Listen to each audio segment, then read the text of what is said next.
ভিডিওটা আপনাকে দেখাতে চলেছি সেটা কানাডার একটা অ্যাপার্টমেন্টে ঘটেছিল, যেখানে জিওভানি নামের একটি ছেলে লরা নামের একটি মেয়ের সাথে লিভিং এ থাকতো।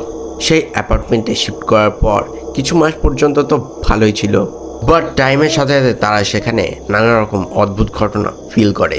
এমনকি তারা একটা সময় পর প্রায় প্রতিদিন একটা শ্যাডো ফিগার দেখতে পেত। জিওভানি আর লরা ঠিক করে নেক্সট টাইম সেটার একটা ভিডিও বানাবে। এই যে সেই ভিডিওটা।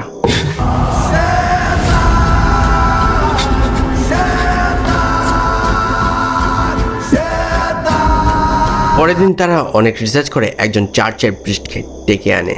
দেন প্রিস্ট সব কিছু বুঝে শুনে দরজায় সিম্বল সেঁকে দেয় যাতে এন্টিটিটা ঘরে ঢুকতে না পারে।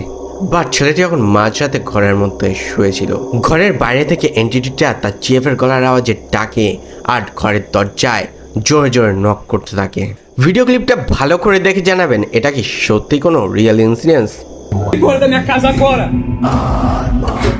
Você não é bem-vindo aqui!